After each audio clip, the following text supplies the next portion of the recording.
Umagang kay sarap kapamilya, thank God it's Friday. Isang meatless recipe ang ihanda namin ngayong umaga na punong-puno ng M.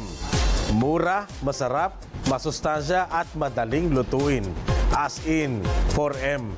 At ito po yung kalabasa okoy na alam naman natin lahat na ang kalabasa ay puno ng vitamins A at C at higit sa lahat, nagtataglay din ito ng lutein na nagpapalinaw ng ating mata. At kasama natin ngayon si Mr. Rick Bucog, ang ating guest kusinero ng Okay na Okoy Barton Place, kasama ang kanyang one and only better half, Miss Rina.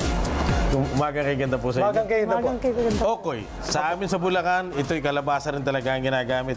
Parang napakadali kung kinikwento ninyo. Paano ba? May anong mga ingredients na kailangan natin? Tama po kayo dyan. Ito po'y galing din kami sa Bulacan, sa Baliwag po. Ano? Ang ingredients po, una-una, yung kalabasa na shredded. Iniwa po. Tapos, lalagyan po natin siya. Rick, putulin kita. May nakikita akong mga green. Ano yung green na yan? Kasama po kasi yung balat. Ah, hindi na Para binabalatan. Po, hindi na po. Kaya mas masustansya siya ang dami. Kailangan ba mas mura para madaling hiwain o hindi? Mas kailangan po natin yung magulang ng sa Yung ganun po matured na. Opo, para po matamis yung kalabasa natin. Okay. Tapos haluan mo ng... Haluan po natin ng flour, yung harina po. Lalagyan po natin siya ng harina. Paano ang mixture? Sa 1 kilong kalabasa, ilan yung harina? Actually, kailangan pong makot ng tama yung kalabasa. So mga 2 cups. Yes, Okay. pwede po. Kailangan tapos lalagyan po natin ng Hipon. Ito po yung nagbibigay ng lasa dun sa kalabasa natin. Maliliit sa na okoy hipong natin. puti. Opo. Ang tawag po dyan sa Bulacan, kung tagahaguni nga po, kagaya nung nabanggit nyo, ito po yung kwaket.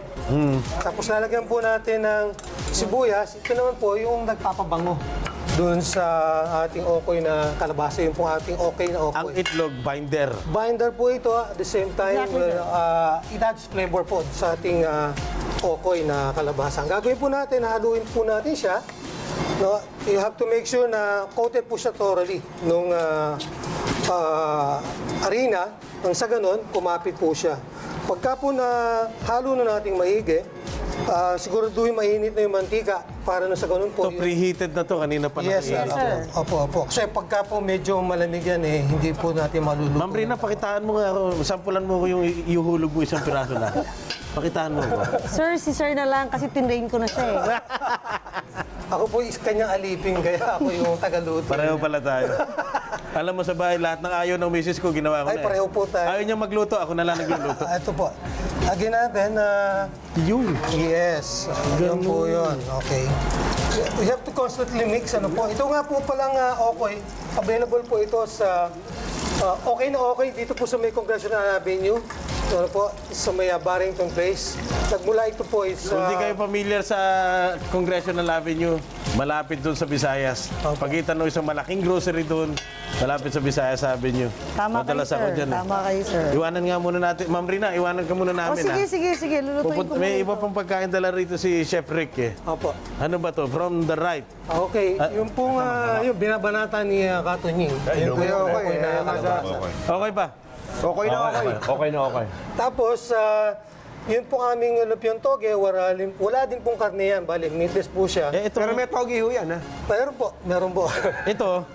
Yun po Relleno. ay rellenong bangus po. Galing po naman ng La Familia, Sislas ng restaurant po yan. Ayos Sa po, restaurant po nung aking kabiyak na si Rina Bale. Itong nasa dulo. Ay, hindi yan yan, po. amin yan eh.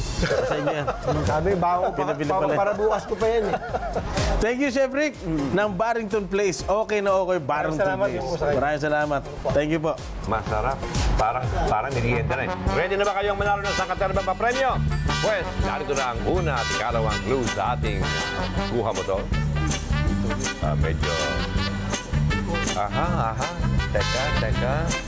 Makilala ba kung sino presidente yan? Presidente yan, presidente yan. Abangan ang udyat kung kailan pwede mag-text.